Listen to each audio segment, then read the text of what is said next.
ये वो वक्त था जब बरसगीर की सरजमीन पर ताकत के तवाजुन बदल रहे थे और तारीख एक नए बाब के लिए तैयार खड़ी थी। गोजर प्रतिहार सल्तनत, जो राजा औगर भट्ट के दौर में अभरी, अब अपनी अजमत की अंतहा को छूने जा रही थी। और इस उरूज के पीछे एक नाम रोशन हुआ, राजा मेहरा बोज। राजा मेहरा बोज न सिर्फ एक बादशाह थे, बल्कि एक दूरंदेश हकमरान, दानशूर और सिपह सालार भी।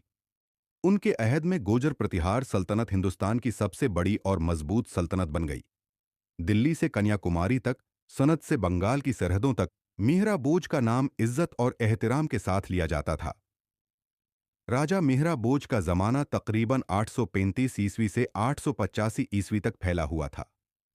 उनके दौर में सल्तनत का दाराल हुकूमत कन्नौज बना, जो उस वक्त बरसगीर का सियासी और सकाफती मरकज था। ये वो जमाना था जब तीन बड़ी ताकतें बरसगीर में मौजूद थीं: गोजर प्रतिहार, पाल और रिश्ट्राकोता। तीनों सल्तनतों के दरमियान कन्नौज की जंग ताकत, इल्म और असर-व-रसूख की अलामत बन गई। मिहरा बोज ने अपनी अस्करी हिकमत, इत्तिहाद की पॉलिसी और गोजर कौम के जज्बे से उन तीनों ताकतों को मात दी। उन्होंने शमाली हिंदुस्तान को एक झंडे तले मुत्तहिद किया। उनके जमाने में अमन, इंसाफ और इल्म के दरवाजे खुले। राजा मेहरा बोज खुद फलसफा, साइंस और फनून के सरपरस्त थे। कहा जाता है कि उन्होंने मेहरा बोज शलक के जरिए अपने अहद के कवानीन और इदालती उसूलों को कलमबंद किया।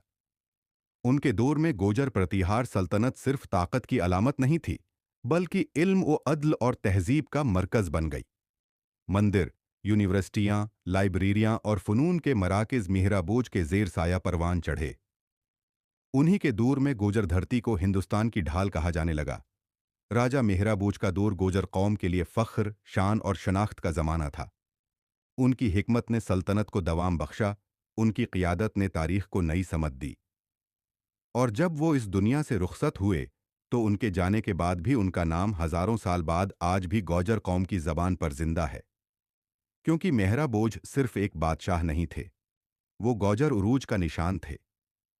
ये थी कहानी उस अहद की जब गोजर प्रतिहार सल्तनत ने दुनिया को दिखाया कि अदल, इल्म और इत्तिहाद से एक कौम हमेशा जिंदा रहती है। किस्त नंबर 5 में हम बात करेंगे गौजर प्रतिहार सल्तनत के जवाल और इस्लामी फतूहात के आगाज पर।